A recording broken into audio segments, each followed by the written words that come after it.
Coming to you live from the dawn of time we came, moving silently through the centuries, living many secret lives, struggling to reach the time of the gathering, when the few who remain will battle to the last.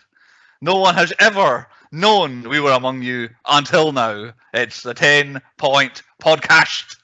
My name is Bruce, and let me introduce you to the clan 10-Point Podcast. First, you look like a woman, you stupid haggis. It's Chris. Oh, I'll take that one. That classic Scottish insult. And secondly, you have the manners of a goat and you smell like a dung heap. It's Andy. That's true as well. That's a bit more of a classic Scottish one there. We are the 10-Point Podcast. You can get us wherever podcasts can be found around the universe, wherever you can access them. Type 10-Point Podcast, you'll get us. 10pointpodcast.com is our website. You can get everything 10-Point Podcasty that you need over there. You can also email us over there if you want to get in touch for any reason, whether it be business, social, otherwise. Exactly, complaints. We want to hear any reviews, any suggestions that you want us to do. You can contact us on Facebook and on Twitter with those as well. We're 10-Point Podcast on those as well. We need to upgrade the wheel. Yeah, we need to fill the musicals. Need more wheels. We have got a lot of films on it, but we need to kind of make sure we replenish. Yeah, some bad ones we've managed to dodge so far. Before we get on to our podcast this week, what have we watched in the last week? I've not done any pre-interview on this, so let's start with Chris. What have you watched in the last week? Nothing at all, actually. I watched the Batman again because Nicola wanted to watch it. So all right. Nothing new. Still holds up, the Batman? Oh, of course, yeah. I could watch that again and again. It's an absolute banger of a film. Okay, what about you, Andy? What have you watched in the last week? I watched a film that I didn't bother going to see in the cinema, but I watched on Paramount Plus. And it's the Fantastic Beasts and Dumbledore one. Right, Fantastic Beasts, blah blah blah, Dumbledore. the newest one. Yeah. Oh my God, the one without Johnny Depp. Right. Okay. Oh, speaking of him, I gotta go on to him. What a pile of dog shit that is. That film. Oh really? Oh, it is horrendous. It's like a film that they've went right. We've lost Johnny Depp, put Mads Mikkelsen in it, and changed the entire story that we were building up to. And then set up a sequel, and then they've not done a sequel. Like, I think Warner Brothers are like, fuck this, we're not doing a sequel now. This is one where they were like, we don't really like where this stuff is going, so just make the old stuff again. Just bring Dumbledore and Hogwarts and that back into it, and we'll go that way. It is utter gash. It is the biggest pile of shit I've ever seen. Just don't even waste your time on it. It's pish. I haven't, but that's I'd heard nothing good about it. The opposite of Top Gun Maverick, which I'm hopefully going to see next week. Everything I've heard is it's great and it's amazing and it's the best film of the year, so I'm quite excited to watch that. But I've not watched that yet. Hopefully that'll be on the next episode. Oh, on a random note, I just thought of this now. Do you know how Tom Cruise, he's got like that one tooth right in the middle of his face, so his face is like perfectly symmetrical. Okay. And he's got like a weird tooth. He's got one tooth right in the middle. There's a guy in the shop today. It's the only time I've ever seen it in person. He had like one tooth right in the middle of his thing. It's just weird. Well, that's the random thing you'll ever hear in a podcast. Yeah. Next time you see a picture of Tom Cruise, he's got one tooth right dead centre in the middle of his mouth, and the rest of him goes round. Okay. Thank you, Chris. We'll keep an eye on Random fun fact for the day. Thank you very much. He is the keen-eyed one on the podcast. He does spot these things. So yeah, I've watched one film in the last week. I finally, for the first time, I think in decades, watched X-Men Origins Wolverine all the way through from start to finish. I think I've seen the first half and the second half, but never watched it all the way through. I used to really slag this movie really badly. Obviously, they did Deadpool wrong, but other than that, I think it's all right. It's fine. I had the Japanese one in my head. I'm not the Wolverine, but yeah, that one's shite. The one with him and Liev Schreiber being brothers, as it were. The one problem it has, I used to think it's just a bit rubbish and all that, but the problem it has is the last 30 minutes is them being right. Now we need to tie up every loose end we have created by the writing of this film, and it's just like this, that, and it's like, oh well, and it's an entirely different film for the last. I actually enjoy that film right up until the nuclear power plant, like on Long Island or whatever it is, like 1 Mile Island or whatever. 1 Mile Island, yeah, that's right, yeah. Yeah, that. I actually enjoy that film. Even like Ryan Reynolds at the start, I'm like, yeah, it's pretty good. He's like. At the start, it's not a bad Deadpool. But they absolutely ruined Deadpool altogether. He's fine when he's Wade Wilson. When they try and explain Deadpool, that's when it goes sour, really. I think there was no Deadpool back then. I knew it was wrong. Yeah, it felt wrong, yeah. Will.i.am is horrific in it. I don't know why of all of the extra actors they brought in to be other superheroes and be special, he's the one they featured and focused on the most because he is so bad. But everybody else, what his name? The big guy. He calls Blob. Duran. Duran, that's it. Duran. I fell in love with this film. Yeah, he's good. Yeah. I always love Kim Duran when he turns up and stuff. He's like, he's really good. He's a top one of those guys. Oh, it's that guy from Lost, or he's that guy from something else. He's really good. Also, actually, I didn't think they did Gambit too badly. I know I can't remember the actor's name that plays Gambit in that. His career's gone off a cliff since he was John Carter. Oh, Anthony Taylor Kitsch or something like that. Taylor Kitsch, I don't think it's an he's just Taylor Kitsch. I thought he's alright as Gambit. It's a strange way that they put quite not important, but quite a big X-Man in such a small role and just kind of put him at the end of the film, which was quite strange, but I quite liked it. But yeah, that was another one of the loose ends they tried to tie up and all of that. But the main thing I've been watching over the last couple of days, I must have watched, probably the last 2 days, I must have watched 3 hours of this.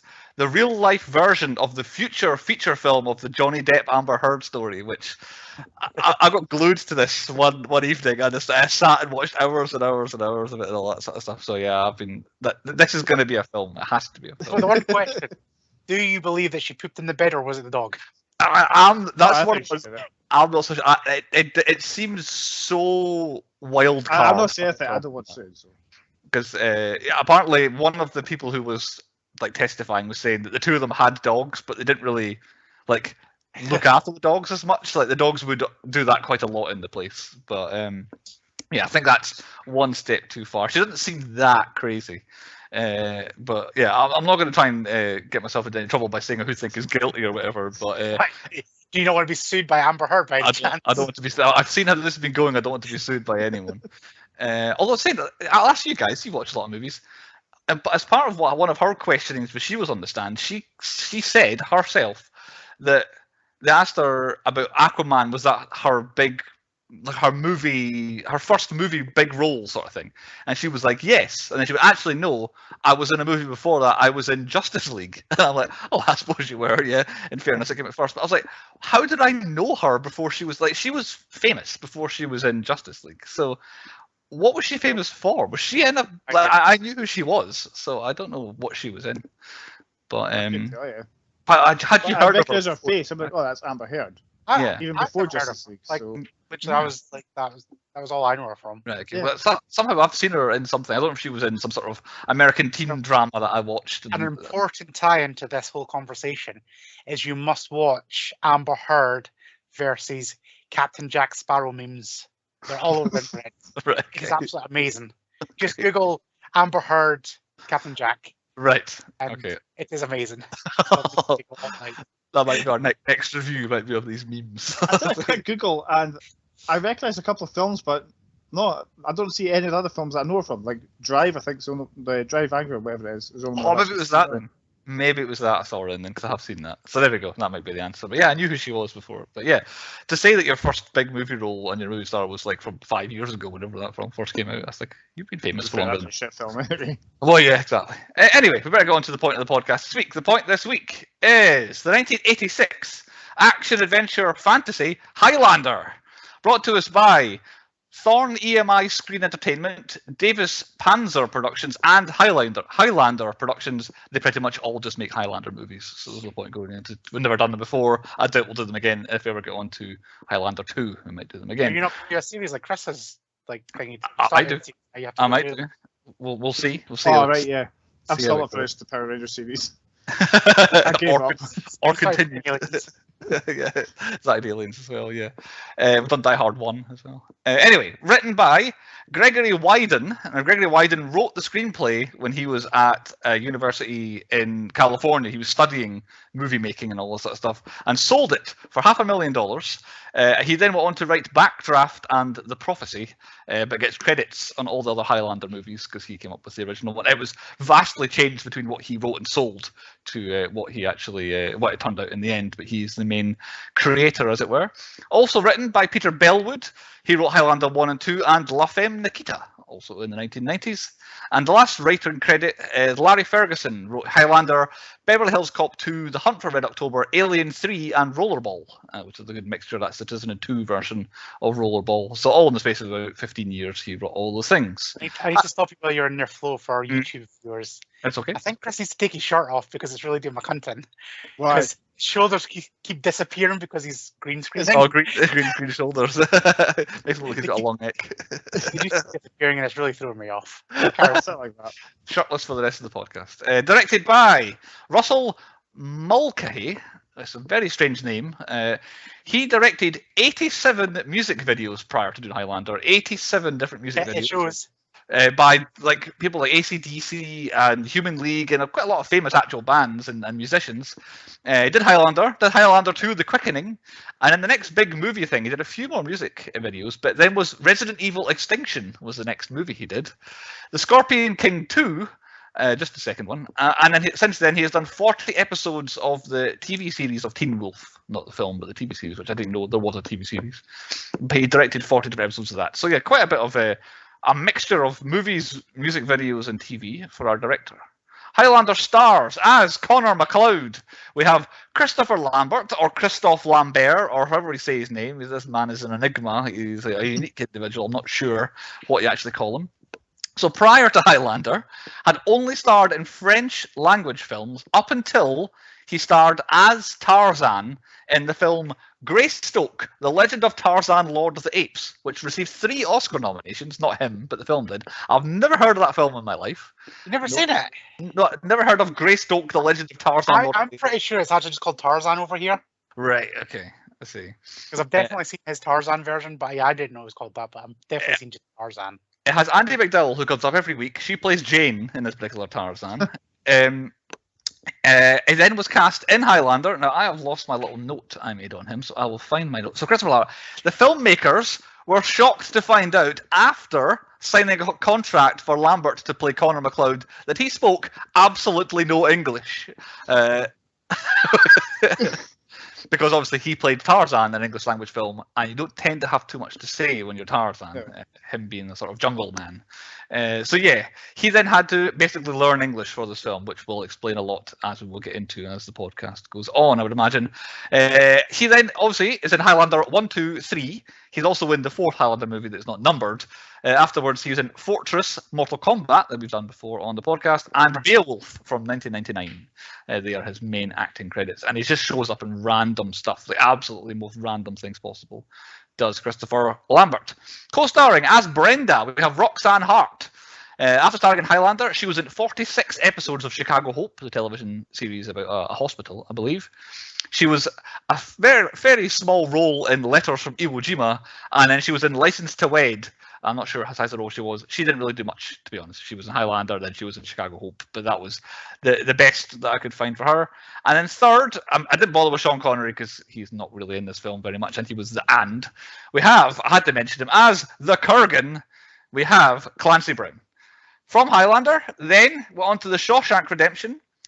This is funny, I had to mention this one. He played Raiden in the Mortal Kombat Defenders of the Realm animated series. A nice little kind of nod to his co-star. I didn't realise this. He played both Dr. Neo Cortex and Uka Uka in the Crash Bandicoot games. Yeah, apparently. He was in the Starship Troopers, we've done before. He was in the 2010 Nightmare on Elm Street.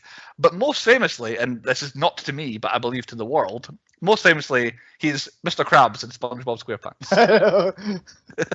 Exactly, that's him. Yeah, 400 and something appearances as Mr. Krabs in things. So yeah, that has to be his most famous role. They are our main cast. The film, made on a budget of $16 million. $1 million went to Sean Connery. Opened in the US for $2.5 million. Final US gross, $6 million. Worldwide final gross, $19 million. So probably made a loss. That's easy money for Sean Connery. Like. Easy money, very. I definitely will get onto that. I've got more info on him. Yeah, it became a cult hit on video. That's where this became a sensation, and it made a lot of money on video rentals and all that stuff. Hence, necessitating sequel upon sequel upon sequel that also probably did reasonably well on video. Released 7th of March 1986, it received Not one nomination at any single award ceremony ever. It is one of these films. That's gonna be a first. And I thought, how the hell did this not get anything at the 1987 Saturn Awards? So I thought, this has to be. So I had a look, Saturn Awards. Aliens cleaned up that year. It was absolutely everything this probably would affect. This is sort of fantasy and sci-fi, so it was mainly Aliens. I can't remember what the fantasy film of the year was. I forgot to write that one down. But yeah, Aliens was like director, actor, special effects, blah blah blah, all that stuff. And I thought, here we go. Have a look at this one. Best music? Nah. Little Shop of Horrors came out this year, so it was. So yeah, even shut out at the best award ceremony going. So no awards to cover for Highlander. Straight on to our synopsis, and Claudio is back. Yes. Here we go. I've not read what he has written, but I have got what he has written. And he says, in New York City, the owner of a sophisticated antique shop, Russell Edwin Nash, is challenged to a sword fight in the parking lot of Madison Square Garden by a man called Iman Fasil that is beheaded by Russell. He hides his sword and is arrested by the police while leaving the stadium. Russell recalls his life in the 16th century in Scotland when he is Connor MacLeod and is fatally wounded in battle against another clan. However, he surprisingly survives, and his clan believes he has a pact with the devil and expels them from their lands. He then meets Juan Sanchez Villalobos Ramirez, who explains that he is immortal unless he is beheaded. So a big disclaimer. You are immortal unless you're beheaded. Further, the immortals dispute a game killing each other, and in the end only one survives, receiving a prize with the power of the other immortals. Russell is released by the police, but the snoopy forensic agent Brenda J. Wyatt, I don't know why the middle initial is necessary, is attracted by the case, since she found fragments of an ancient katana and follows Russell. But the also immortal Kurgen is hunting down MacLeod, and Brenda is in the middle of their battle. Who picked? It was me. I picked it because it is distinctly Scottish. I had to have this. More Scottish than your other picks. Yeah, this is. I'm bringing that. The more we go on, the more Scottish we're getting here. I think that's something I can be sure of. So yeah, I'd never seen it all the way through, and I thought, right, I'm doing my Scottish theme. I need to get Highlander in here, and also it seemed on the outside very much our sort of thing. So I thought, here we go, we'll get in there. But I'd never seen it before. So had you guys seen it before? Yes, I had. For some reason, this is like my mum's like favorite film. That and Dances with Wolves. Always these two. I remember being on all the time as a kid. Because of the kind of cult status, I think this is a bit of a generational one. I think if you were there for Highlander, it's great. I think that's this. I always remember this was one of the the videos in the video shop when I was young. Was always Highlander. Was always. So I remember my previous boss had a proper hard on for this film. Like, just like everything Highlander. Like, had the swords. He had play the music randomly in the office all the time. It's just like, why? Out of the blue, just the Queen built in the Queen, but it was not all the good Queen songs. It's just all the songs from this film. That's right. Yeah, not the popular, well-known ones. No. Yeah. Any preconceptions for you, Chris, coming in? Had you remembered anything about it, or? See, I thought I had remembered a bit, but I was starting to remember bits. It must have been from the sequel. Right. Okay. I think that, which I don't think I'd seen, but apparently I must have seen some of it. I think the second one is popular enough, but I think after that they kind of really dipped and people probably haven't seen them so much. Which channel would we find this one? My guess was Channel 4, but having never seen it, I'm not really sure where to look for it. Yeah, I'd say Channel 4 or Film 4 now. I'm going to say BBC Scotland. BBC, that's a good show, actually. In fact, the castle's definitely straight in BBC Scotland in the opening credits that they used to live in. Which version did we watch? We all watched the uncut version, to the best of my knowledge, unless one of you guys found another one. There are many different versions of this, all taking bits out, adding bits in, adding this in, special edition this, and blah, blah, blah. But one thing that really stuck out to me, apparently the American version doesn't have the scene where he saves Rachel from the Nazi. Which I'm like, that pretty much explains their relationship. Why would you take that out? So I don't know if it was maybe just the whole reason because there's a Nazi in that scene, we can't show that in America. But there are other bits and bobs, like when Kurgen licks the priest's hand. That's not in certain versions. See, I've always remembered that. When I think the British version is the most uncut, a standard. I think the bit where they're all at the very beginning, they're chanting "Kill MacLeod, kill MacLeod," like the enemy clan. That's not in the American version for some reason. They cut out them chanting "Kill MacLeod." So it's bloody Americans. Really strange edits to them all. Anyway, that's our fan base as well. I think you can watch this proper cut. Yeah, see the uncut version. I'm not seen. I think the special edition or something like that has even more. The director's cut special edition has even more bits added in. But yeah, uncut version seems to be the superior. Point 2 on the podcast is the high points. What we thought the best bits and things were about the film. Who picks goes first? So it's me. Straight away, I am now in the position where if I get a wee story at the beginning of a film, I'm like, yes, here we go. This is what I want from a movie. And then so I paused it. It's like, right, before we go on, okay, I've got it. Type it down in my notes because I'm copying that. Type it down. Start playing. It's like, oh, Sean Connery's reading it even better. So I did that. So I did that. Out of nowhere, unaware as I was, Queen starts just blaring at this time. And I'm like, oh my god, this film was amazing. And then the film starts and there's a wrestling match and I'm thinking, this film was made for me. What is going on here? How have I never seen this film before? Fabulous Freebirds coming to the ring. And then that insane sweeping camera shot that should be on a drone, but drones weren't invented yet as it flies around the ring and zooms right up to our man Connor sitting in the stands. What a start to a film. I Just notice the kids are turning just waving at the camera.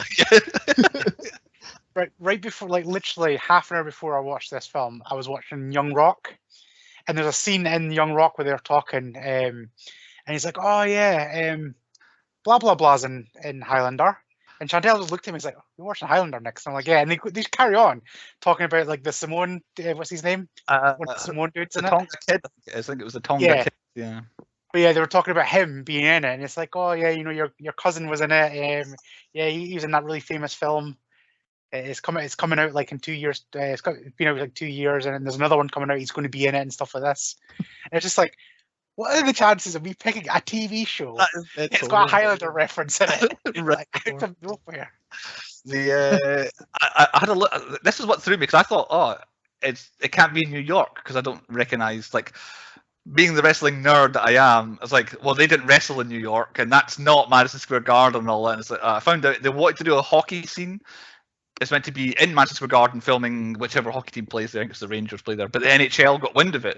And they were like, so you want to film our hockey match so you can insinuate the violence from our hockey game is like the battles. Nah, we don't want to involve. If it's all about violence, we don't want to involve. So then they called up the AWA who were filming or had a wrestling show in Chicago. Like, can we come and film your wrestling event? And what they did was, if you watch football games, you see the camera that's over the top of the pitch on the 4 wires. Yeah. Apparently, they essentially invented that kind of camera, or were used one of the first times the guy invented that kind of camera for this shot. So it's strung up in the 4 corners of the arena, and it swings all the way around and zooms right up to Christopher Lambert's face. That's one of the first shot, like. Yeah, that's insane. Yeah, for 1980s, I guess 1985.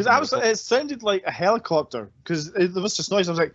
Yeah. There's no way you can get a helicopter in that way arena. So how have they actually done this? They intentionally, for some reason, added helicopter sound effects in to make it seem like it was a helicopter. Like because it was the 80s, and as we discussed before, the 80s was mad. Everyone was doing drugs the whole time. But yeah, they thought this looks like a helicopter's filming it. Let's put helicopter noise over the top of it for no reason. So, just imagine being a director though. It's just like, right, everybody, there's a camera going to go over your head. Don't look into it. Just watch the match, and everybody just turns around and starts going like that, waving at it. If it was a they'll be holding up signs at it. But yeah, the film was from the get go. I was like, yes, okay, you've got me interested. Is anyone else have any other high points? Well, that bit there. That's how you do this thing. If it's going to have opening credits with just a black screen of words, you put an absolute banger of a song over the top of it, and it's not too long. Overstay is welcome. That's what Chantel said because I was like, I like a little cartoon animated thing. Yeah. But yeah, you do put a good song on it. It does like make the credits go past a little faster. It does, yeah. So yeah, I don't know what you've got in the way early high points, but the next thing I've got written in my high points is just Juan Sanchez Villalobos Ramirez is the next thing I've got written. So if you've got anything before that, fire away. Mine before that is this guy's armour. That is the absolute tits of an armour, by the way. I'm not sure what it's meant to be necessarily, but it's a look and a half. Like, okay, he's important. What confuses me about this film is like, how does he know that one person is an immortal?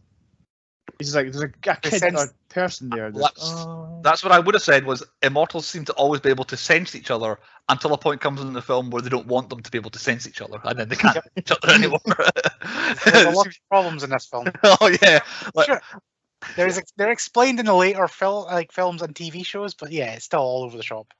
there was something I wanted to investigate. I was like, right, wait, that can't make sense. I thought, right, I'll go into the goofs section on IMDb just to have a look. There's pages, like pages, pages. Like, all right, forget it. I'll come back to that afterwards. I meant to do that, but I forgot. Yeah, but yeah, I thought, oh, maybe someone would have picked up on that. Maybe it's not just me. But yeah, there's a lot, like Andy says, there's a lot of problems with this film. Andy, high point is, what did you say it was like 16 million budget or something like that? I believe it was 16 million was the amount they spent on So it. they spunked $1 million on Sean Connery. I reckon they at least spunked about six million on glass shattering. I reckon every glass shattering effect in this film is pretty bang on. Some of the best glass shattering I've ever seen in any films in my life. Yeah, we're jumping very much to the end, but when he gets the prize at the end, that every bit of glass behind him goes. Yep. It's a great shot. Just like that. There's even the sign beforehand, the fight beforehand, even like the Kurgen randomly cruising around, smashing shit up. Just there was a lot of smashing, a lot of glass. Even the early fight in the parking lot with the cars, all the glasses, all the cars just shatter. Their glass budget must have been through their fucking roof. Good deal with an auto glazing company. So, has anyone got anything else before Sean Connery appears on his horse in his regalia? Yeah, I think the Kurgen in the hotel room and he's put his weapon together. I don't know why. I find somebody putting a weapon together really satisfying. Like whether it's a gun, whether it's a sword, just like clicking. I'm glad you said satisfying. There was thinking, got to put you on some sort of register. Like the belts going up and everything's clicking together, and then just play about with the sword. And that little spin thing, that was cool. There was something I noticed. Oh yeah, with like he rolls it around like his arm. I don't know if he didn't stab himself with that. There was one thing I picked up on, and it turned up in the goofs when I finally went through it all, which was back in the olden days, he had that same sword then as well, even with the bits that clicks together. Like, so he managed to invent that back in like the 14th century. I thought that. Maybe he did it afterwards. Maybe he just took the sword apart to keep it hidden. Yeah, but put it this way: when he killed Sean Connery, he had that piece together sword. So, and also another goof was when Sean Connery gave him, when he gets. When he gets the sword off Sean Connery, there's a screw in the sword which still would not be back in. So there's a lot of things like that, trust me. Yes, we've ventured enough. I want to go on to Sean Connery at this point. Yeah, that's my next point. What an outfit, what an appearance. He comes in. At this point, I was starting to, before we got into low points, I'm starting to tire Christopher Lambert at this point. Sean Connery steams in, and like, here we go. Here's a proper Scotsman coming into this film, and what an outfit. A Scotsman doesn't know what haggis is. Well, he comes in, he's like, oh yeah, he's French. I'm actually from Spain. No, I'm not. I'm actually Egyptian, but I'm still sound 100% Scottish. It's like, more Scottish than the guy that is Scottish. There is one of the bits of trivia was when he did the voiceover at the beginning, reading out the bit we're talking about. It's got a certain echo to it because apparently he recorded it in his toilet in his Spanish villa, where he was staying with a voice accent coach perfecting the Spanish accent. That's what it says. Like, what film was that for? Because it wasn't for this film with the Spanish accent. But yeah, Sean Connery, incredible, comes in.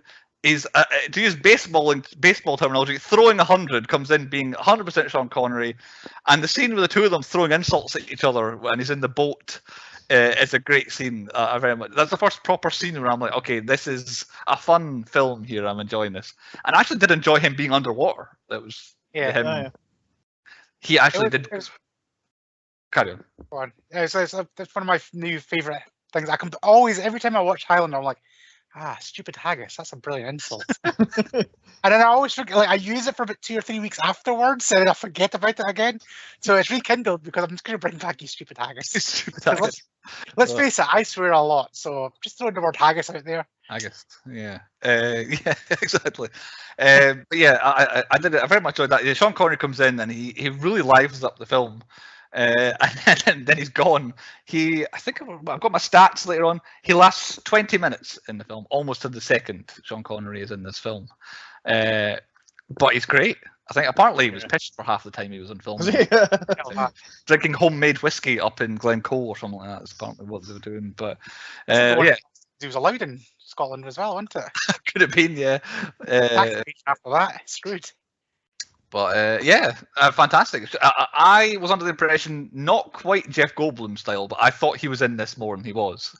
And I was like, finally, here we go. He's appeared, and then, oh well, he's dead. Okay, we'll carry on with this film. But yeah, big shout out to Mr. Connery coming in like a superstar. Any other high points? Kurgen. I've got, everything Kurgen. Yeah. I don't want to mention every scene Clancy Brown's in, he properly steals in this film. Once I was just saying, it's once he's in the church, his ultimate shit house was just like banging all the thingamies, and then the thing he did to the nuns. I'm not doing it, but oh yeah, and the priest licking his hand as well. Yeah.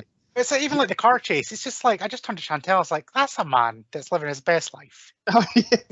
She seems Like, awfully terrible. it's exactly what I'm doing. Just having a good time, cheating death. It'd be brilliant. That's what I would do. Causing car accidents for no reason. I loved like this big scar across his neck. He's like, you can tell he's taking an absolute beating. Well, I liked it until he pierced it with all of his. That was weird. Like, Paperclips. I know you're like, obviously he must move with the times, and he always has to be whatever the arsehole in the news is in every single era that he lives. So he has to be a punk now with like his piercings and all that sort of stuff. So he must. I've actually quite enjoyed. I'm not saying it's good, which pretty much sums up this film. I enjoyed the scene where him and Sean Connery actually have the sword fight in the castle as it falls around them. It looks pretty hokey, like it's coming up in a couple of minutes. Don't you worry. I actually quite enjoyed the whole set piece of that scene, and then, like I say, once he deals with Ramirez, it's Kurgen all the way. He's who I want to get back to. Whenever we get a bit of Russell Nash over in New York and all that stuff, get me back. That's another thing I've got written down here. I forgot to mention. When the duel between Kurgen and Ramirez was happening, where was our man McLeod at that point? See, like Chantel actually said this, and I reckon he was away having a shit. Because there was no plumbing in that place, and we all know you don't shit in your own back garden. So he went away and like, and like you would do it in a thunderstorm as well, because it's probably, I reckon back in the day, if you're eating that much haggis, you ain't going to shit that often. Yeah. So it's going to be loud and nasty. So I reckon it was a long one. You'll wash it away as well. But yeah, so that's Andy's hypothesis. Obviously, that's always where he goes for these sort of things. Was there actually no explanation or justification why? No, I assume he's just away hunting for food or something in the middle of the night. It doesn't make any sense other than good storytelling. But yeah, I can't. I mean, can't justify it. I can't say I know much about old Juan Sanchez Villalobos Ramirez, but I would not be wanting to leave him alone with my prospective significant other in a castle back then. Like, I think he seems like he's a bit of a charmer, is old Ramirez. So I'll tell you what, right? This is gonna be hard to word without making me sound like a dickhead. So I'm just gonna come out and say what's in my head right now. Oh my god! Before you say anything, apologies, folks. We'll get the sense of it. I would say, right, that the twist is rape done well. Yeah. Because, like, word that better. Like, it's bad, but you don't know he's done it. You know what's coming. You don't see anything happening. It's brilliant. It's a brilliant twist on the whole thing. It's a bit Connor McLeod. Yeah, it's because it's like, again, you're not forced to have to you're not forced to suffer it as much. Yeah, exactly. But it's implied beforehand, but not outright. Like, you still don't know actually outright that it's happened.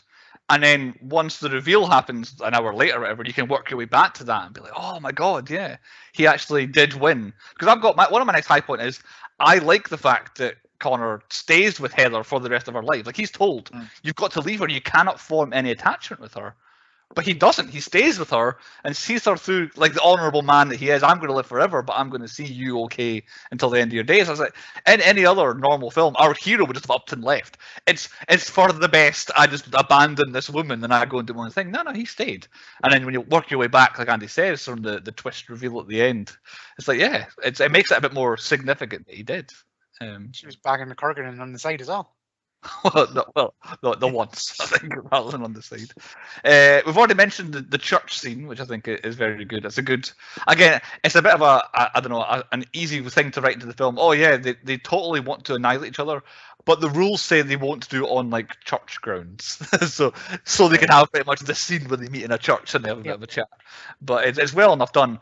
I will mention it now. It's been doing my head in ever since I watched it. The bit where Kurgen goes, I have something to say. I have heard that clip used somewhere and I cannot place it. And I've gone through every single moment of my life trying to work out where have I heard Kurgen saying, I have something to say. And the best I've come up with is, was it like a joke buzzer on QI or something like that? I feel like someone has done something, and anytime they had to speak, that I have something to say line that Kurgan said comes up in it. And I need someone on the interweb to reach out to me and be like, Definitely one of our fans to tell you. But yeah, I need someone to don't tell me. Because I might not be able to sleep if it keeps going any longer without knowing. This time next week, Bruce is just shaved his hair off. Let's know when it is. I've got hair down Where's it here. from? But then I don't know. Again, I had to look around. I couldn't find if he was the first person to say it's better to burn out than fade away. Like I know, was it Kurt I Cobain? found it really random. Yeah. Kurt Cobain's credited, but Kurt Cobain dies like 9 years after the film comes out. So Yeah. it's like, I'm not sure he wrote it prior to 1985. So I don't know if Kurgen is like one of these lyricists of the 20th century, Yes. forgotten lyricist. The church scene is definitely a high point, and then the final quickening is my last high point. So I don't know if you guys have got anything in between. No, I'm out. I'm gonna say the Queen actually soundtrack, and it actually does work.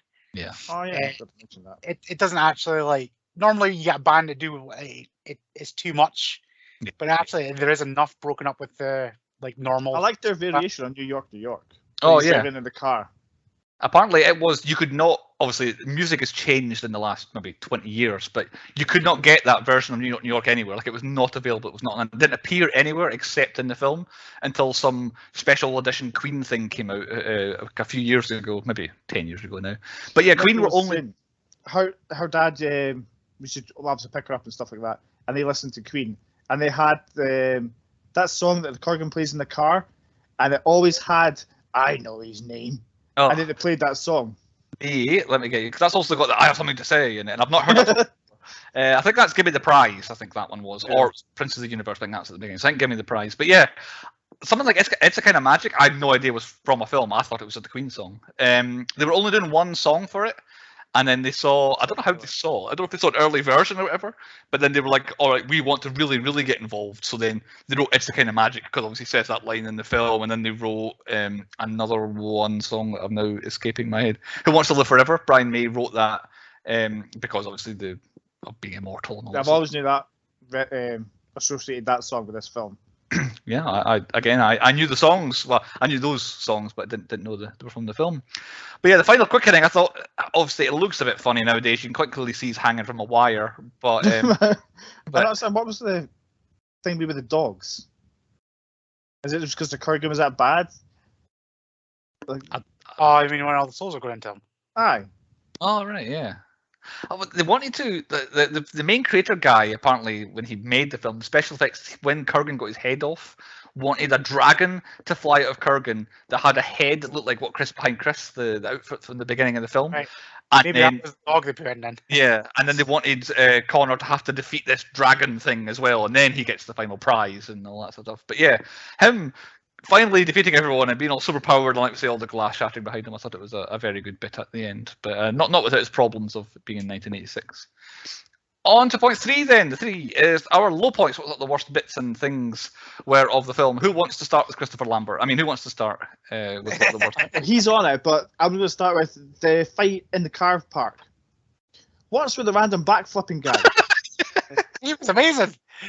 Oh yeah, the backflips are good, but he's like running along, backflip, backflip, backflip, running along, backflip, backfip, backflip. I've got that written down. It was the one scene where it flipped to the guy, like, and he's just backflipping for like a good 10 seconds. Aye. It doesn't even cut away. You just get further away. So at this point, I've gone like opening credits, Queen song, wrestling match, and then I get this hilarious sword fight that again is quite clearly them, not a stunt double in sight. It is like they're having a pretty like Star Wars: A New Hope style sword fight where you can see it's the actors doing it, and all of a sudden, like Chris says, this guy does like 5 backflips, and then all of a sudden it's just running, and then we get the shot where he does what like at minimum about a dozen backflips in a row. And then he's still in the sword fight. Like, he's not escaping. He's I know, still he's like backflipping away, and then just appears right behind him and goes, bang, bang, bang. yeah. But right before that as well, it's when I think it's the first time Christopher Lambert speaks, and it's just, Vasir, wait. And then they start fighting. There's like no emotion to it at all. Yeah, and again, it's the first line. There's barely been a line. It's just been like the angry guy next to him in the wrestling is the only person that's spoken so far. And then, like Chris says, this weird random delivery. Because again, you don't know what he's going to sound like. That no one could have anticipated what his accent was going to be like when he started speaking. So of course you're not quite comfortable with the first words he says anyway. And then this weird fight breaks out for the next 5 minutes. And then you're in Scotland. And it's like, what This is brings me happening? up perfectly to my next one. Okay. What's with plastic bagpipes back in 1536? I did not reach out to my dad, who's a historian, especially Scottish history. He knows a lot about. I did not reach out to him on this particular episode. I fear to burden him too much because for my next pick, he's definitely going to be key. But yes, I think he would definitely have picked an awful lot of holes in what was going on here. The main one I had back then was, I'm not sure, he'll probably tell me when he sees this, in 1500 and something in Scotland, they would have acknowledged that it was 1500 and something in Scotland. Like, I don't know if they would. And then our man, Sean Connery, comes in talking about how he's from something or other BC. And it's like, well, you're an Egyptian fella. And it's like, why would you be talking about BC if you were older than Jesus was and all this sort of stuff? And it's like, oh, I don't know. With the old Jesus stuff. It's like, why do we reset it? Like, what happens when the next one comes and like Jesus? Do we reset our time, the clocks? Like, right, 0 again, guys. We're starting again. It's the religion out there now. They're on. Oh, this is minus 10 BJ or something like that. I don't know. Why did you pick those? It's Jesus too, I guess. So Chris has brought us to Scotland, so I've just got my next little point. The battle in the Highlands, quite funny anyway, but Lambert's accent goes to a new high. Thinking out loud. It's like, he's in a battle. He wants to kill people and is possibly being killed. Why is nobody fighting me? Where is everybody? Like, why are you saying it out loud? And then he finally gets, oh, here's the guy who wants to fight me. Stabbed. Like, immediately. There's no effort. It's just like, poke. And for like 5 minutes, his cousin goes, But also, right, here's like nitpicking holes. One, why is nobody fighting him? Which I presume the answer is because the Kurgen says don't fight him. Don't fight him. Yeah. leave Which is 2, how the fuck do those people know who he is without a photograph?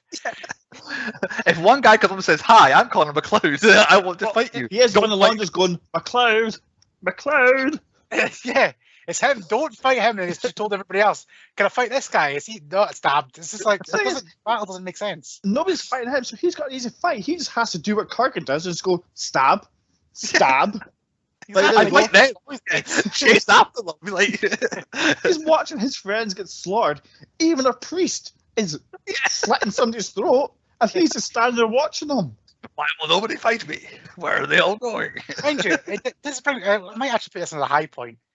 I like old timey fights where they get together, right? They've got a beef. We're going to get away from civilization and fight in a big field.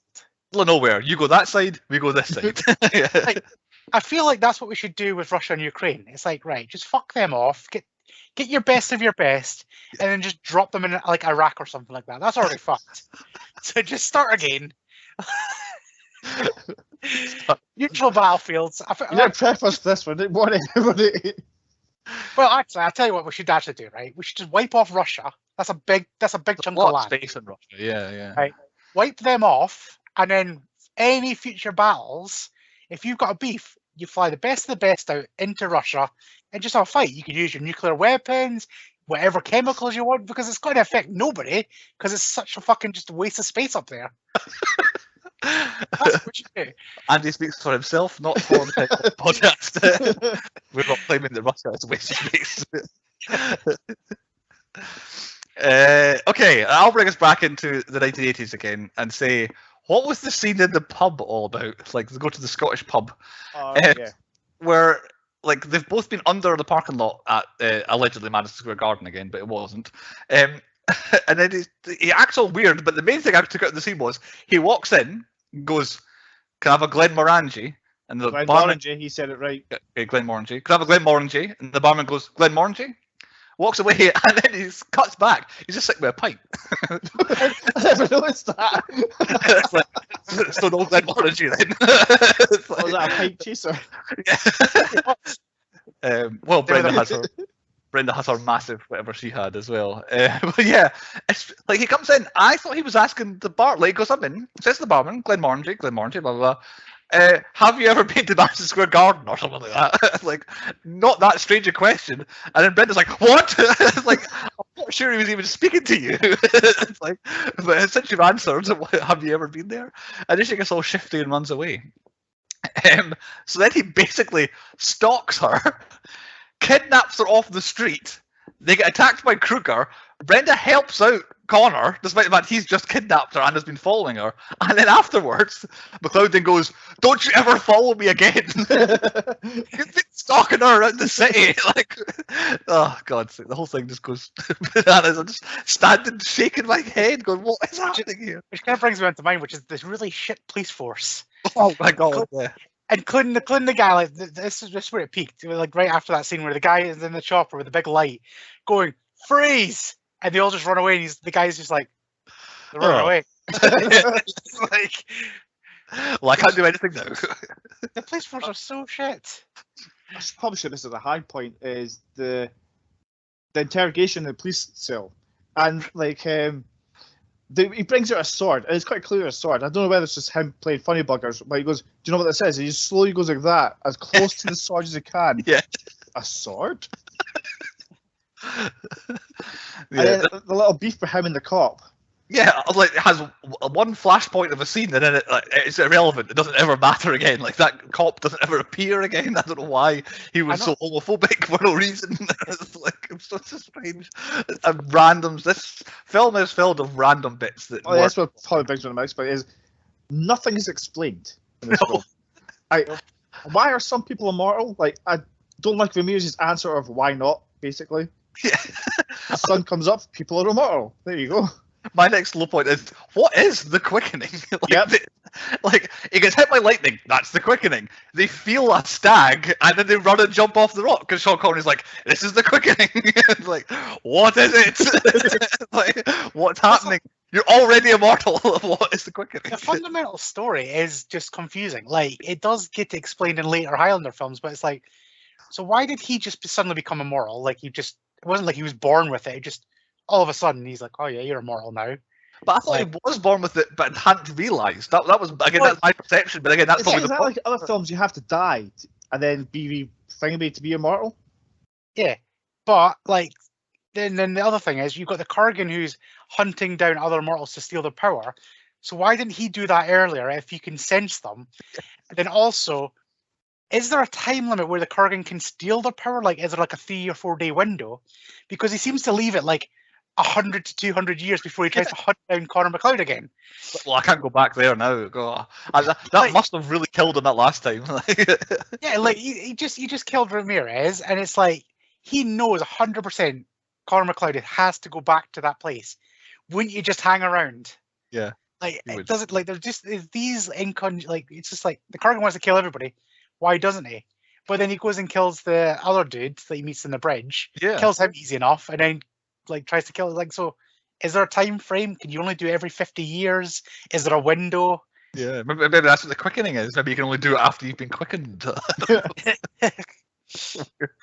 quickening also does seem to be you can explode glass. Seems to be, if there was a superpower attached to quickening, is that you make all the glass explode that we said earlier on.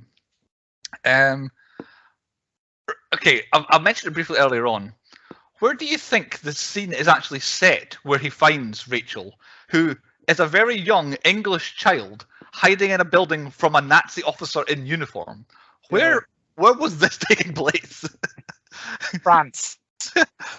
Why did it explain his half French accent? Yeah, it has to be, but why was this young English girl this in France? I'm assuming the 1940s. Was it the Second World War, or was it gap year? Yeah, gap year. Yeah, like backpacking. Yeah, and then just one Nazi officer in a uniform. Like, it wasn't like he was there was no soldiers. It was just one guy, full on. I don't think he was SS, but he was like black Nazi stuff.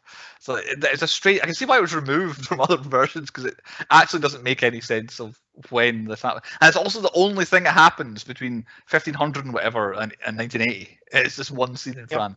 Nothing else significant happened since his wife died and him at the wrestling. Yeah, I would like to see more of him going through the ages. Like there was a brief, duel with that guy because he called his wife fat or something like that. He just keeps getting poked by the I sword. quite enjoyed that. That was funny when he just gets stabbed all the time. I've just got I'll miss out my next low point because it's so insignificant. It doesn't actually play into it. The church scene is good. We mentioned that high points. I enjoyed it. Am I wrong, or did he say that he was going to wait outside for Kurgen? Yep. And it just pisses off and it's gone. Doesn't wait outside. It's like he's like that big guy. He's like, "I'll see you outside," and he's outside. Oh no, he's bigger than me. I'm going to run away. Well, because he is like the next scene is him somewhere else. Like it's not a case of he's out there spying on Kurgen and Kurgen sneaks away or something like that. It's just a case of I'll be waiting outside. Actually, no, I won't. Any other little points? I've got a couple more to hit on before we get through them. Yeah, I didn't realize getting stabbed or stabbing somebody makes you horny. Because that's what that woman that stabs him. She's like, "Oh my god, yeah, let's have sexy time now." Oh yeah. Oh yeah. Yeah. That's how the whole sex started. Because she stabbed him. Yeah. Yeah, that was particularly awkward. Yep. That's what I said. It's like if you stab me, it's like I do instantly just go back, like banging. That's exactly what we do. Like you're immoral. I'm banging you right now. That's my last point. Is like, what is the prize? Is it being able to have kids? So does that mean he's no longer immortal? I thought the prize was he has all of the power of all of the people or something. Like what is there a voiceover says that you now have all of the knowledge of all of the people or something like that. But then he loses his immortality and can have kids again. Right. Okay. Well, I'm sure that's what was mentioned. He can have kids now. Yeah, he can. It's just confused me. Yeah. Like and the TV series is his kid, and then okay. 3 and 4 is Adrian Paul's his kid. Oh. Okay, well there you go. Good. The one we've missed out, or two we've missed out. One is we touched on it, why he couldn't sense Kurgen when Kurgen was round the corner at the zoo. This was after he ran away from. Maybe he went full Magneto with the helmet. He could had his sensibility. But then I'm positive, and correct me if I'm wrong. The next scene we see Kurgen, and Kurgen has a mini milk for some reason. Oh, yeah. That really made me fancy one. Right? Yeah, craving a strawberry mini milk. He must have picked it up at the zoo, I guess. He wasn't in a fight. Kurgen's amazing in this film. Yeah, what a guy. And then this isn't really a low point, but it's just a case of when they're fighting on top of the building with the sign, the studio sign. You can quite clearly see the ropes when they're pulling the giant letter S. It's like never mind when he's been hung up during the quickening, where apparently they tried to CGI lightning bolts to hide the fact that you could clearly see he's being hung, and it just actually accentuated the fact he was being hung up. Oh, but that reminds me of the last fight, the fight between Kurgen and Ramirez. He would hit the wall, and the wall would implode. That Yeah. made no sense. I feel like I thought that's what was happening, and then they started putting lightning effects, and I was like, "Oh, it's been hit by lightning from the outside. Is that why it's falling in?" But yeah, it was like against the wall. Like lightsabers, they had special powers because anytime they hit anything, there was explosions. I read how they did that. Apparently, so when the scene, especially the end one, where they're hitting the swords together and there's sparks come off it, the two guys had a wire that went from the sword down to a car battery that were like oppositely charged. So when they touched the swords together, it was actual sparks of electricity that were coming off of them because they were wired up to car batteries when they were fighting. That's insane. I know, exactly. And that's me. That's me through my low points. Any others? I think my only kind of overall one is the random over-the-top sound effects on everything. The wrestling match. You have like Queen, and then like the sound like Queen's good as a soundtrack, but then you have stupidly over-the-top sound effects on top of it, and it's all the way through the film. It really takes me out of the film.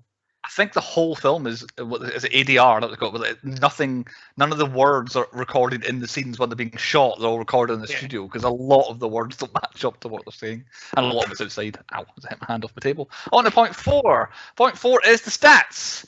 There were 3 shits, no F-bombs. Swearing was quite low in this one. 56 explosions. I was kind of middle of the road counting. I didn't count the odd spark here and there, but because they just explode everything every time they went mad, I was like, explosion, did a lot. 16 deaths there were, because it's hard to judge with the battles in Scotland, but I tried to count what I could there, but they had actually quite small armies. Like it was 24 v 25, basically. It wasn't an awful lot. Our usual quotas, though, right, this is a board and a half here. 5 cows and at least 1 goat. I couldn't tell if there was more than 1 goat, but there was definitely a goat. One goat. Wool and goat, but there was a herd of cows. Him and Heather, the little house, they had goats. Oh, right, yeah. Okay, got you. I don't believe any of them died, though. I didn't see any dead animals. No peeing, no paedophiles. He had the devil in him, allegedly. If you ask the Clan MacLeod, he had the devil in him. And yes, there was a Nazi. For no reason, there was a Nazi. Sean Connery lasts 20 minutes. You Nazis. Exactly. Sean Connery lasted 20 minutes in the film. He did 1 week's worth of shooting and had a bet with the director, you'll never get all my stuff done in a week. And he did, so therefore he lost the bet. So that's all he was there for, paid $1 million He'd for probably it. have done that in a day if he was sober. Yeah, exactly. Yeah. Did they say the thing? Did they say Highlander? Yes, I thought it was the Highlander, but it turns out it's just Highlander. It's Highlander. So we got 4 Highlanders. First one was 19 minutes in. Did they say the other thing, though? Did they say there can be only one? Yes, they did. 8 times. I only got 6, but I might have missed I counted something. the 3. Well, I counted 3 in the Queen song at the end. Oh, I didn't miss them then. So there you go. That was the difference. Although that's still not the same. But yeah, 8, 9. Oh, Oh, he's was gone. he's too excited. Chris, any stats from you? Yeah, there could be only one. I counted 8. That did. Any others? I was going to do how many times the eyes just lit up by light, but it turns out it happens quite a lot. It happens to a lot of people. I just couldn't be bothered counting it. I see. Andy, a most pornographic scene for you? What's that thing? Is it? I always get this wrong. AMSR. Is it that? AMSR. ASMR. Whichever one it is. Yeah. Aye, that. Him saying haggis.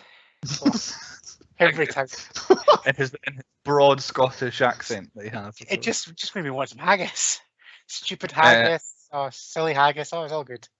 I thought this might have been the one where you went for the actual pornographic scene in the film because it was unnecessarily pornographic. I thought, but we'll carry on from that before we get too carried away. On to point 5. Point 5 is a Temple podcast quiz. Andy is the quizmaster. Why don't you give us our quiz this week?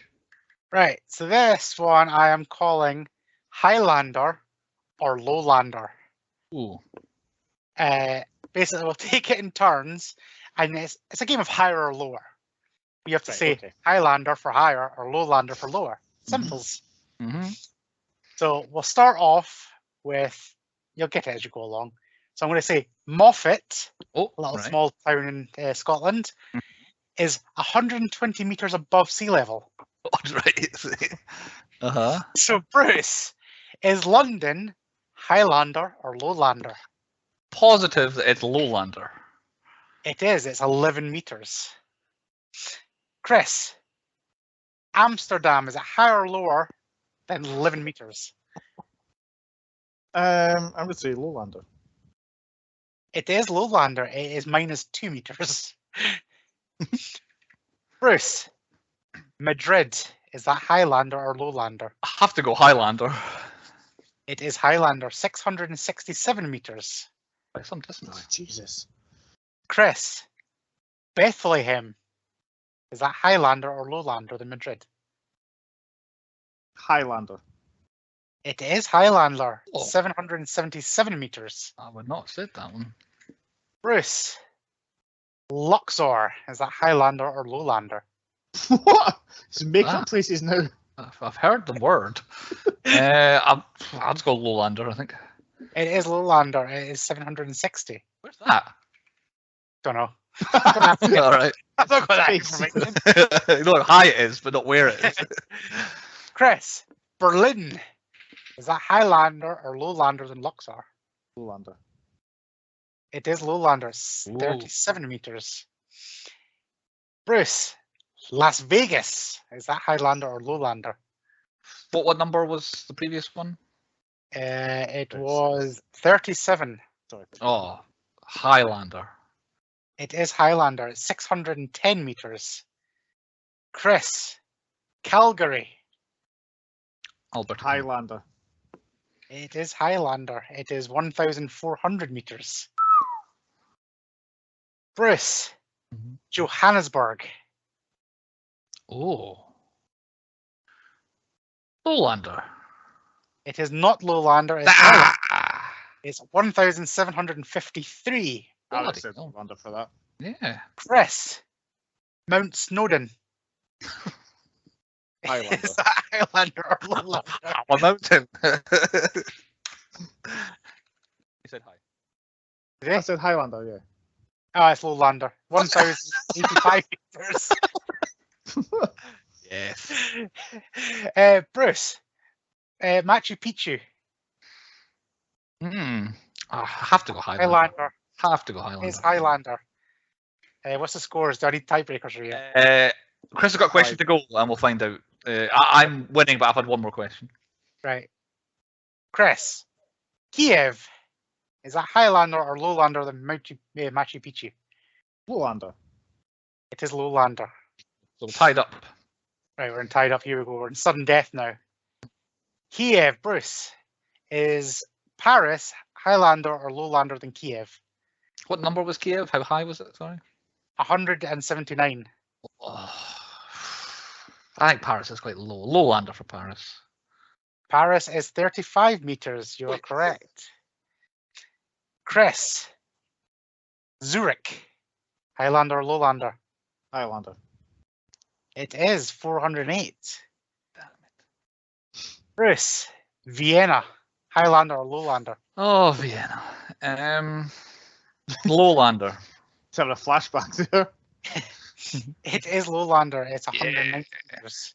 We're waiting on an Aaron Ramsey character here, aren't we, Chris? Ayers Rock. Chris, Highlander or Lowlander? Highlander.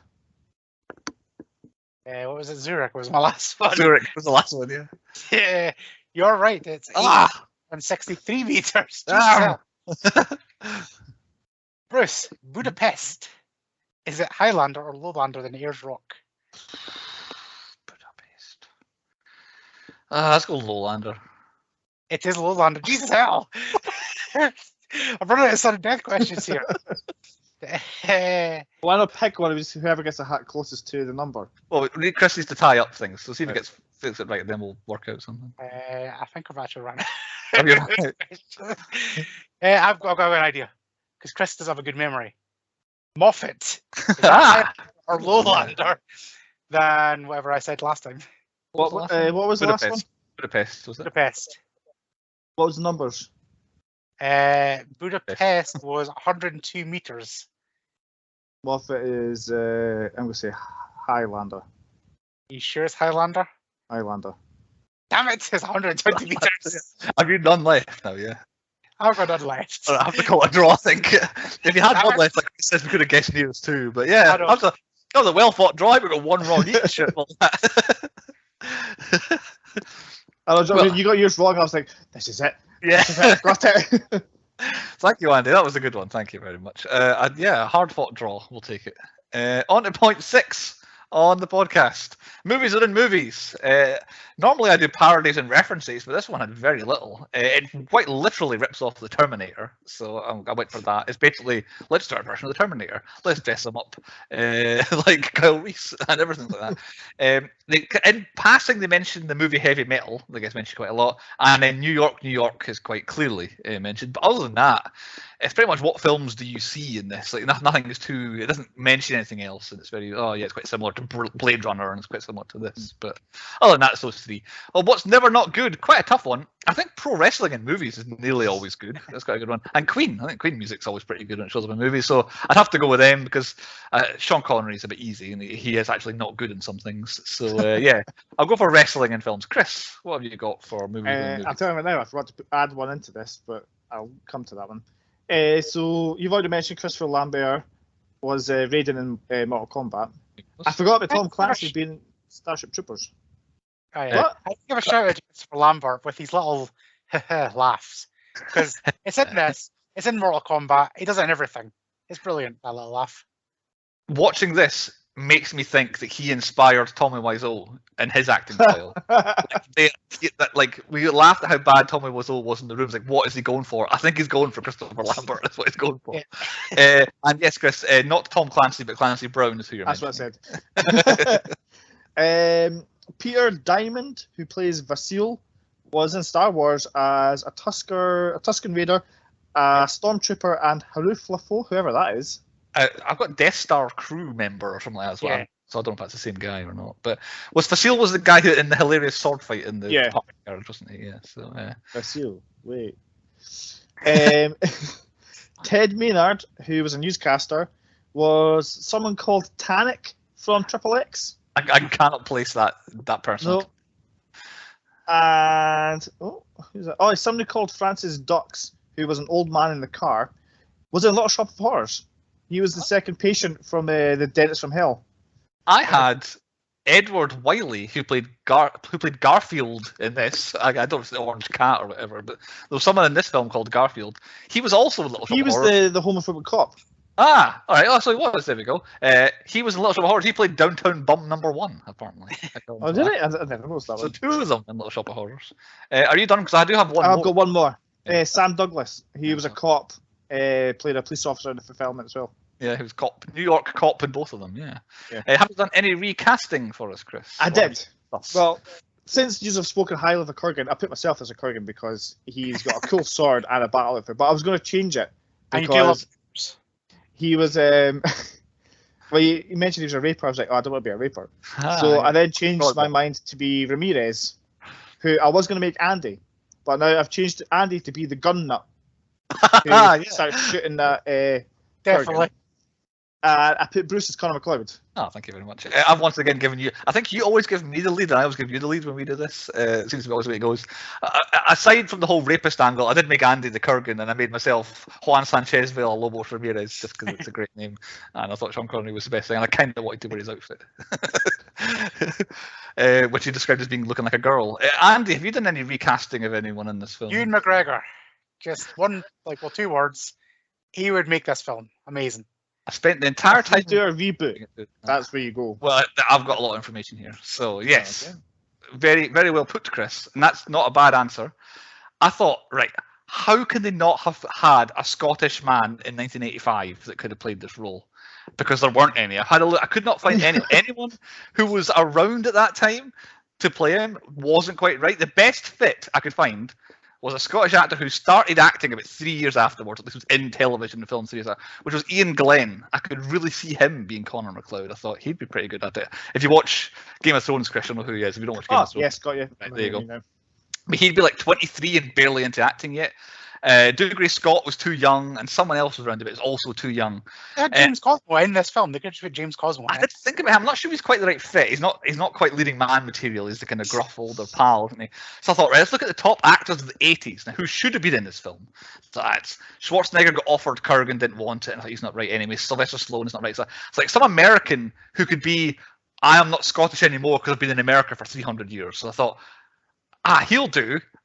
In my research, found that he was actually the man who was originally cast, but was convinced to leave production before it started to go be in a different film. I've now forgotten which film it was. Kurt Russell apparently was going to be the Highlander in this. I thought, and he was the one. I saw the list. And he was like number 30 on this list of actors in the 80s. Like, Kurt Russell would have been great in this. So I thought, now, my thing is, who would you cast in a reboot? Ewan McGregor, you've gone for. Yeah. I thought, that's a good answer. There actually is an answer. Apparently, Henry Cavill is going to be the Highlander. What? Actually, a remake. Apparently, 2021 news says Henry Cavill is going to be. They don't know if he's going to be Connor McLeod, but he's going to be the lead. Bring back the Kurgan as Clancy Brown. Well, 7 years ago, apparently, the rumor was Dave Bautista was going to be the Kurgan in a remake of Highlander, but that obviously hasn't materialized 7 years now. But I can see Henry Cavill versus Dave Bautista in a remake of this. There's so much good about this film that it needs to be rebooted. There's something here. It made right, yes. Yeah, made properly. This could be really, really good. Point 7 on the podcast. Chrissy's Would You Rather question for us this week. Right, I haven't written it down, so let me word it. So, if you're an immortal, would you rather, stay immortal, but you had to do it by chopping people's heads off, or would you do it the other way, where you're I can't think of any other mythical beast than a vampire because they're immortal, right, but they have to suck people's blood. So we had a few weeks ago. We had, would you rather be a vampire or a vampire or a bear? Which one would you rather? I can't think of any mythical. So immortal person. Would you rather be the Highlander or a vampire? Chop a person's head off every few years, whatever the time frame is in this film. Easy. Do I have to be scared of other immortals coming to chop my head off the entire time? I think so. Yeah. Nobody seemed really that scared. They seemed to just. Well, you are. What do you call them? Thingy had a wee party, didn't he, with these other friends? That's a good point. The quickening is about to happen, Yeah. but we'll get Bish instead. Yeah. We've just got to worry about the Kurgan. He wants to chop our heads off. I think I would rather be the Highlander, I think, than I can't think of anything else that was immortal and how they do it. But I suppose a werewolf, they're immortal, aren't they? That's good. In a few weeks' time, we'll have picked between all three. I just couldn't think of anything else that was immortal. Would you rather be a stupid haggis or a silly haggis? Yeah. Anyway, on to point 8. Our nominations for the 10-Point Podcast Awards coming up in not too long. I'll just whack through mine. I'm not started in a while. Oh, listen, I need a vote here. I have ranked from 5 to 1 the best song nominees here. So I need you to, hopefully you got some notes on it. So I've got 5, Who Wants to Live Forever. Nope. 4, It's the Kind of Magic. 3, Princes of the Universe. That's the one at the beginning. 2, Hammer to Fall. But number 1, I've got Give Me the Prize. That's the one you're talking about. That was My blaring. one was It's a Kind of Magic. Right. Okay. Yeah, I would start to say it's a kind of magic because it was made for this film. Yeah, it's kind of. So was Who Wants to Live Forever, but it's probably one of the worst Queen songs there. I liked it more in the context of the film than I do as a song on its own, which is why it's quite far down. That's why it's number 5. But I feel like It's the Kind of Magic is very end credity. Like it's not. The actual version, not the one in the film, is a lot better. Yeah, you're right. It is. Yeah. But Give Me the Prize is my nominee, but It's the Kind of Magic's on my list. So other nominees. Best Supporting, Sean Connery. He does a lot with these 20 minutes that he's in the film. Got to know him. Best Costume / Fashion Item. I had Kurgen, but Juan Sanchez Villalobos Ramirez runs him close. So I don't know what the. I don't know. Kurgan all the way. Right, Kurgan's battle armor gets me. Best Death. French or Spanish uniforms. Best Death. I've gone Sean Connery, but any beheading would do. Is there anyone that stands out? Oh, I forgot to put that. Yeah, mine was going to be Sean Connery's. Yeah, I think this is probably the best. He put up a battle. He did. Best fight, is it that, or is it the finale, or is it the hilarious parking lot fight? I'm not sure what the best fight is. I don't know. I forgot to Back add to the that. parking lot is pretty good. My best fight was going to be Kurgan and Ramirez as well. Yeah. Yeah, well, I think the parking lot one's the one that's going to stay with me longest, so I think we'll ironically nominate that for best fight, I think. Best special effects, some of the lightning effects are good, so I've gone for them. Maybe the bit near the end where it's kind of half animated. Best entrance, Juan Sanchez Villalobos Ramirez on his horse, jumping through a post-coital hug just in the woods. Best Jimmy, James Cosmo. Worst acting, Christopher Lambert might be front runner in the bet to win this award, but it has to be him. Worst accent, though, is his Scottish accent worse than Sean Connery's Spanish / Egyptian accent? No, I think his Scottish is pretty good. I think Sean Connery's Spanish is the worst accent. I forgot he was saying he was Egyptian, so yeah, I will say that. At least Christopher Lambert tries to put on a Scottish accent, but Sean Connery just blazes through. I'm still it's going to be me, regardless. Worst kiss, McLeod and Brenda, and whatever else they get up to after that. Unless he's been living in Scotland for however many years, he's lost his accent. But surely they come earlier to meet up with him. I feel like he met up earlier. I've got the feeling he's off the boat maybe 6 months. Like he's way up Scotland, England and Scotland. Okay. Worst kiss. It was a very strange way they went about kissing. It really made me uncomfortable. Worst costume / hair, specifically the hair. Kurgan's haircut is really bad. Stuck on. You can see the little bits every time you laughed. It's sort of wrinkled. Yeah, has to be the one.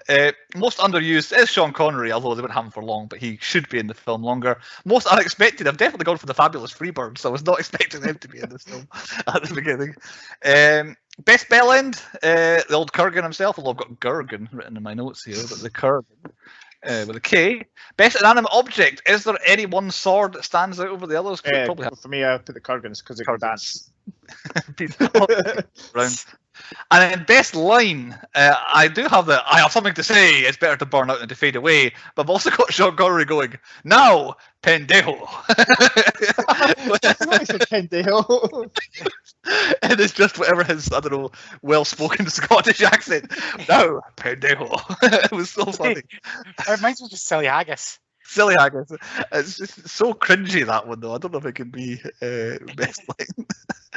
Any other nominees? That's the end of my huge list. What have you done? Yeah. Well,